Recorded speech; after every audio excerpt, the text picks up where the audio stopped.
What's going on, ladies and gentlemen? Welcome back to my YouTube channel. Today, I wanted to talk to y'all about my most recent locals adventure.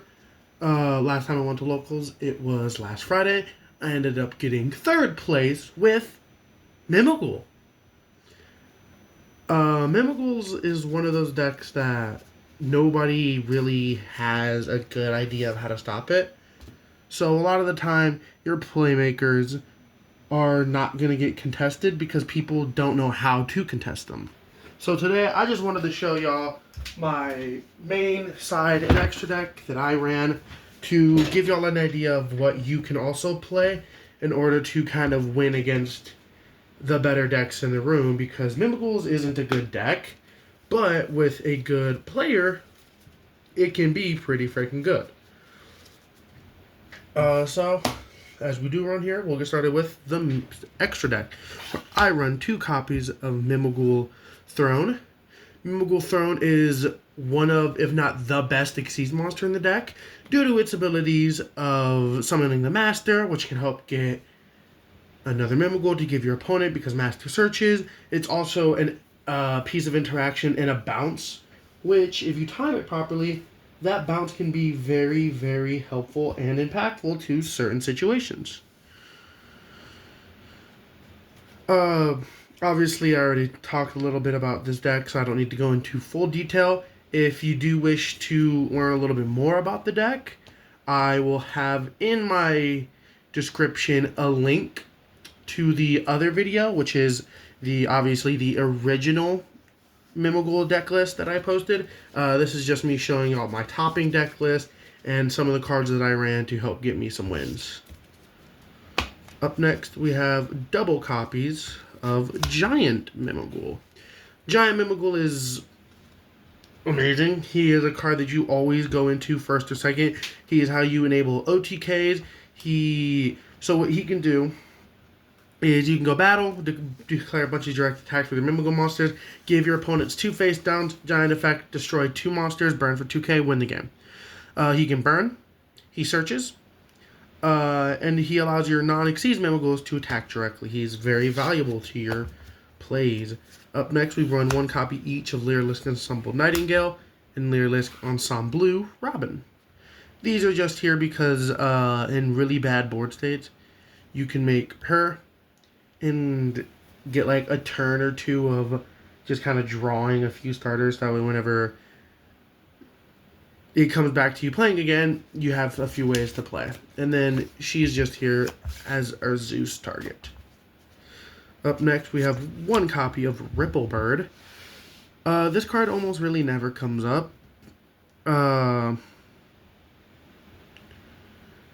He's mainly here for the same reasons as the Ensemble Nightingale. He's just kind of here to give you a few turns to actually make some plays. So it really is helpful for stalling until you draw some of your game-winning cards. And then obviously we run the Downard, so we can translate it into a copy of Zeus. So normally with this deck, you're going to end up in a situation where you either have her or even Giant. I remember one of the games that I ended up winning, I went Giant swing into 2 of my face down Exceed monsters, my Mimighouls. I'd take a little bit of damage, but then I was able to go Giant. I had 2 materials, so I went Giant, make Downard, make Zeus, and Zeus had like 4 material on it, which means I can do Zeus twice. Being able to make Giant Zeuses like this deck can super easily adds a lot of instant pressure to any board state and really forces your opponent to try to play around him. It's really hard for people to play around him because he is a full, like, he just nukes the entire board. And it's really easy to, with 4 material, to do him twice. So if they go Imperm, Zeus, Droplet, Zeus, right? It's really helpful for this because of how powerful of an effect it is. And then you run Downer just so you can, like, material bump. Up next, we have 1 copy of Typhon. He's just simply here for being Typhon. He's a semi-floodgate, and he is a bounce. Now we have 1 copy of Relinquished Anima.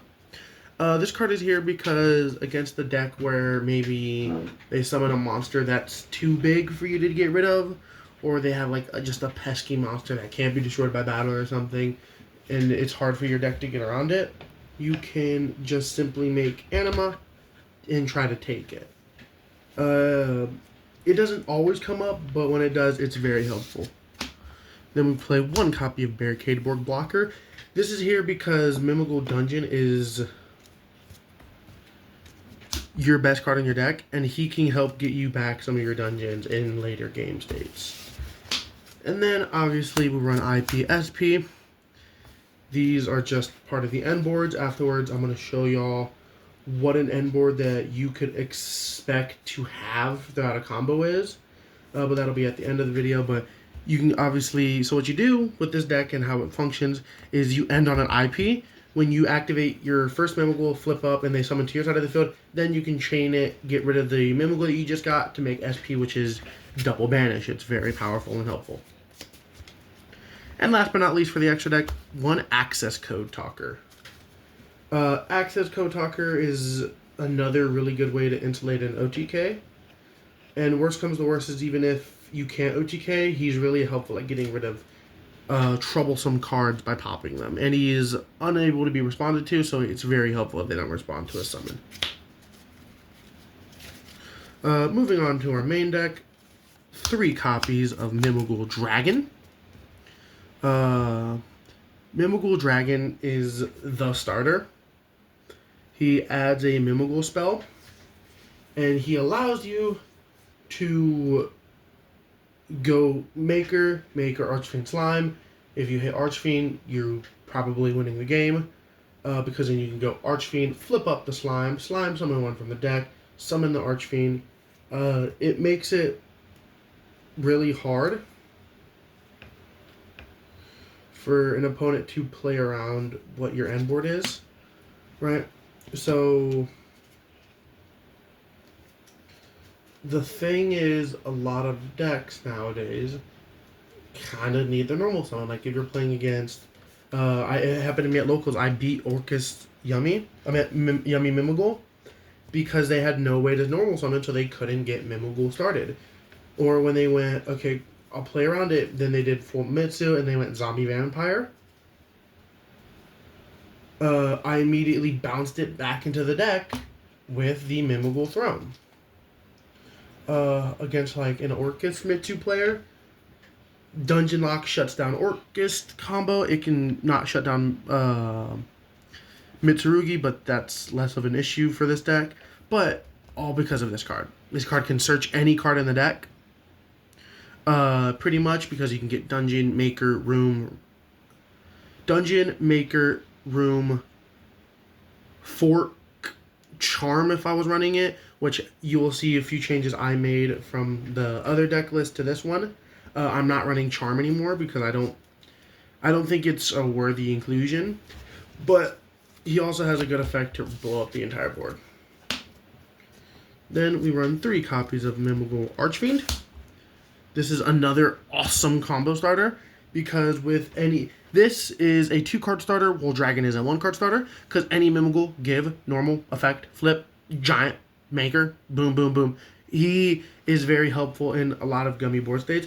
What I am really excited for is the new Mimighoul Flower coming out in, I believe, Burst Protocol or Blazing Domain. What that card will enable with this deck is give them Flower, normal Archfiend, flip Flower face up, search Dragon, or Fairy, or Armor, or any of the ones that can be extended. So like there, grab Fairy, effect. So give them that, make Maker, Dragon, and Slime or something. Boom, give them that. If you get Maker, you're going to be in a great position. If you get a Dragon, you're going to be in a great position. If not, you have Fairy for extension. I'm very excited for that Mimighoul Flower because it will make this card's 2-card starter a lot more consistent and a lot more helpful. Up next, because it's literally the best fucking starter in the deck. It's not a starter, it's the best extender in the deck. We have 1 copy. We have 3 copies of Mimighoul Fairy. This card can special summon itself for the very, very harsh quotations on the harsh restriction of you have to control a Mimighoul, which I'm playing pure. I'm not ever going to be in a position where I don't have a Mimighoul monster unless I get like Regeki'd. But even then, I'm not getting Regeki'd going first. So we have 3 copies of Fairy. And she is very helpful against a lot of other decks too. Like against Ryziel or Canine, especially. If you can get a Fairy out and flip it before they can go like Izuna, they can't do that because she prevents them from activating monsters special summon from the hand. Against a Ryziel game, she is almost unbeatable because they have no way of getting their extension, so you just have to deal with whatever they have in hand. She is very, very helpful and valuable. And then on to the one-ofs. We have 1 copy of Master. Can't be destroyed by battle or card effect while you control it. Your opponent controls a face-down monster or any Mimighoul monsters on your field. He also has a search that can quick effect flip a card face up. And then we run 1 copy of Slime and Armor. Now, you will notice that from my original deck list, I am not running Mimighoul Cerberus anymore. It's just for me, I found that Cerberus is less helpful, where in that same spot could be another Ash Blossom or another Hand Trap, and so I just kind of realized that I value Hand Traps a little more than Cerberus. Moving on to the spells and traps, we obviously are running 3 copies of Dungeon. This card's incredible. It's a Searcher, it's a Floodgate. I mean, like, what more do you want the card to do? It prevents your opponents from normal summoning and declaring attacks with special summon monsters.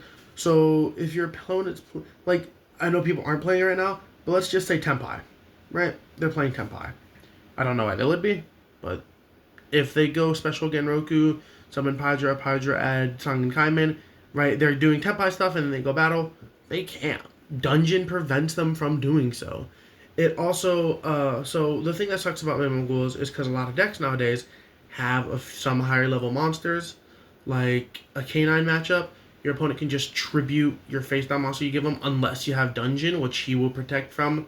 I know some people are playing it at my card shop, Anea Craft. They contribute it, make the Vanities cards. Dungeon really helps make it to where your face down monsters aren't just fucking stepping stones. And it also gives them attack equal to their defense, so it really does help with the OTK. Next, we move on to one of the last 3 ofs. We have 3 copies of Mimighoul Maker. This card's incredible. I mean, with how the deck is, it's one of your like 12 1-card starters, because if you hit, normally you want to do like, if this is your only starter, you can do the Archfiend and Slime play. I don't. Going first, if this is my only starter, I go Archfiend and Dragon. Because if I give them the Dragon, okay, special Archfiend, flip it face up, make Giant, add Dungeon, search Dragon, normal, Throne, boom, boom. Like, it helps. But if we're given the Dragon ourselves and they take the Archfiend, that's also fucking fine. Because I can just special the Dragon effect, search, Dungeon add Fairy make Giant, go full combo. The only thing that sucks is this card's place in your combo. It's the middle of the ground kind of card. So without it being able to be activated after you already kind of set up your starters and stuff, this card makes it to where your ceiling is a lot higher. Without it, your ceiling is much lower, but it is still a very good playmaker. And then moving on, we have 2 copies of Fork, because it makes our opponents choose whether they flip it face up, or if they give it to us against certain matchups, you can give them a card that's really disadvantageous to their decks, like what their deck is trying to do. Like, If you're like I said, if you're playing against like a Rizal thing, give them a fairy. They're not going to let you get that fairy effect to resolve. They're going to send it to the grave. You're going to draw 2 cards, and then you can banish it, search the other copy. So next turn, you have it back online. Up next, we have 1 copy of Terraforming to get Dungeon. I did change this. I only run 2 room now. I definitely think it can be a worthy 3 of, but like I said, I'm going to be honest, this deck isn't super strong. So you're kind of bolstering how well the deck can play with a bunch of really good hand traps and a bunch of other cards that make the deck much harder to play into. So another copy of this, while totally understandable, is a little bit like it's not necessary, and it's almost kind of like you're making the deck weaker for no reason other than maybe, let's just say, you like room, right? Because it, like I said, it is a great card. I'm not going to sit here and say it's a bad card, but is it worthy as a 3 of? Yes. But at the same time, in that same place that you drew that, I would have much rather gotten a card that is much more applicable to what I was trying to do with Mimighouls. And then rounding off the engine type of cards, because this is not a Mimighoul card, but it is just super mandatory for if you want to play the deck. 1 copy of Teekboo. The reason you run this is because this shuts down every deck in the meta right now. Except for Dracotel, but you have a great matchup against Dracotel with how the deck works. But other than that, this kills Yummy, this kills Mitsurugi, this kills Malice, this kills Orcus, this kills White Forest. All of these decks that people are playing right now, it's really, really annoying for. Like, this even kills K9, because once they summon Azuna, they can't exceed summon into Ripper. That's not illegal. Activation move under Teekboo. And the reason we're playing it is because he's a dragon, he's a fiend, she's a fairy, he's a zombie, he's an aqua, he's a warrior. None of your deck's typings are ever going to clash. You're always going to be able to do your combo. The only time it does clash is with Throne and Giant. But I'm going to be so honest, normally when playing this deck, you really shouldn't have both on the field at the same time that you have a Teekboo, because by the time you're activating Teekboo, Giant should be in the graveyard for your IP, and then by the time it comes back to your turn, Throne is an equip spell now, so you can make Giant anyway. So there is never a point in your combo where this card comes up and hurts you more than it will hurt your opponent. Now, moving on to the non-engine, we obviously have to run 3 copies of Fua. We run 3 copies of Ash. We run double Veiler. I definitely think Veiler, while a hand trap that has fallen out of favoritism in the current competitive scene, I think it is still a very good hand trap because it's still a negate. It is still a on-field negate that is very helpful for stopping certain cards. Like, a lot of people aren't playing it because it doesn't really help against, like, Mitsu. I mean, yeah, while that's true, it is good against Yummy. It's good against Sky Striker. It's good against Orcus. It's good against every other deck but the Mitsu stuff. And if one card is the only archetype that it's not effective against in Mitsu, it's probably a card that you should at least run. I run it at 2 because I feel like 3 is a little bit too much. And I'll explain a little bit why a little bit later. But yeah, 2 copies of Veiler. Double Ghost Bell. I really like Ghost Bell. I think she is very helpful against certain matchups. Like the Mitsurugi stuff to summon back from the graveyard. Ghost Bell. A big part of what they do is they'll end on prayers and sometimes Futsu, depending on what the person of the deck is playing. If they end on Futsu and prayers, they're going to do one before the other.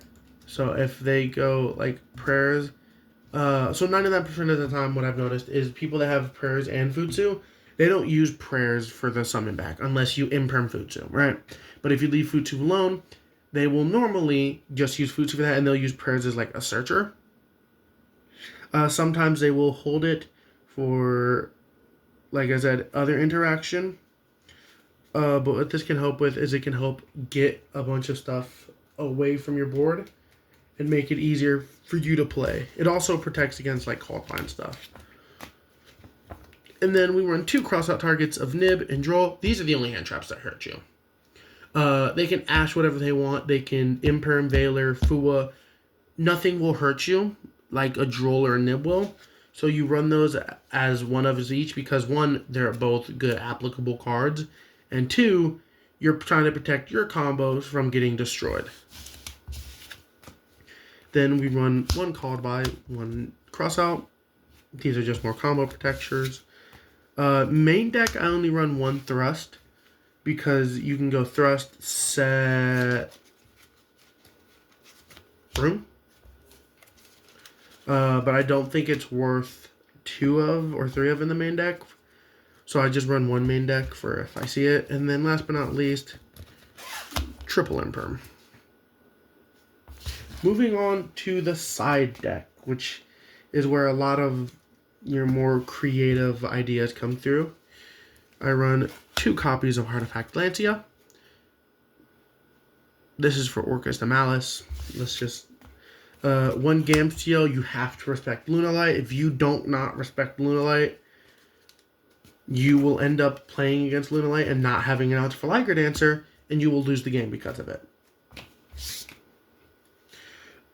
Because I only run one Meows, because it's very good against like Yummy and Mitsu. 1 DD Crow. This is here for Mitsu. When your opponent goes Kusanagi, Aramasa, Chain DD Crow, go ahead and banish that ritual. Cut them off for the rest of the game. Now they have genuinely 0 way to get hit unless they go Mirror. And now with the Aramasa, they have to search Murakumo because they can't ritual summon it from the deck now. This card is very helpful against a lot of matchups, especially Mitsu. That's why I run it. 1 Feather Duster, 1 Dark Ruler No More. These are board breaky kind of cards. You don't really care about the damage. You're playing a control style deck. So if you can just Dark Ruler their end board and then destroy everything and make them play into your end board now, you're in a spot where you hopefully should win the game. Then we have 1 talent, 1 thrust sided in. I have the 2nd thrust specifically for a card I'll show you really soon.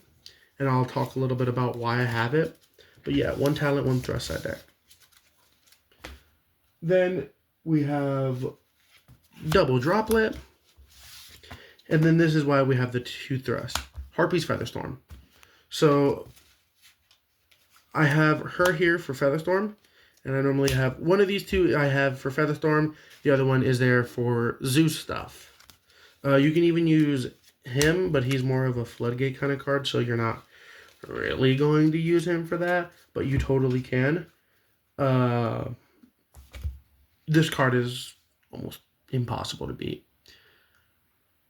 No matter what deck they're playing, no matter how good their strategy is, no matter how good their deck building is, once you flip up Featherstorm, all of that goes out the window for them. There's not a single thing they can do about it. There is no deck right now that can play through a Featherstorm. And by the time they go, okay, pass, because they probably already used all their hand traps stopping you before, you just OTK them. You win. This is here as your backup lines. So let's say they Droll, Ash, all of this. Cool, thrust, set, make the rank 1, pass, Featherstorm, win. And then you can go like attack into their open board, downer Zeus. Now you have a Zeus online, and whatever they have might not be enough to stop the Zeus. Then we run 1 copy of DDKC. 1 evenly matched because I only have 1. If I had more, I'd definitely play it. And then a card that has come up and has won me a couple of duels when I topped, 1 Solemn Judgment. This card it's really good at just stopping stuff from happening. if they use their ritual spell. No. When they activate Babel. No. Mignon. No. Or when they summon Snatchy. No, destroy it. And they can't respond to it because it's a counter trap. And unless they have their own counter trap, this card will just end a chain. So that's it for my top 3 Mimighoul deck list. If there's anything else that you wish to see, make sure to let me know. I'm always looking for new decks to try out. So one thing I do want to ask y'all to start doing is if there is a deck that you wish to see me play, I'll pick it up, sleeve it up, take it to a locals, come back, talk about it. I could even vlog it if y'all would like to see that. It just determines and is dependent on whatever y'all tell me y'all would like to see. So if there's anything else that y'all would like to see, make sure to leave a comment down below. Please like, subscribe, and enjoy the rest of my videos. Because I'm not going to say I'm the best player, but I definitely think I'm pretty good. I have a bunch of casual and fun decks for other people to try out. Most of the decks that I play are also super duper cheap. I think with Mimighoul, with the exception of Zeus, SP, and then the QCR Anima, and then the Starlight Imperm, no card in the deck is over $5. The Mimighoul engine is super cheap. So if you want to try it out, I can totally recommend it as a very cheap and safe option. But other than that, thank y'all for watching the videos. Have a good one. Keep enjoying Yu-Gi-Oh! Peace.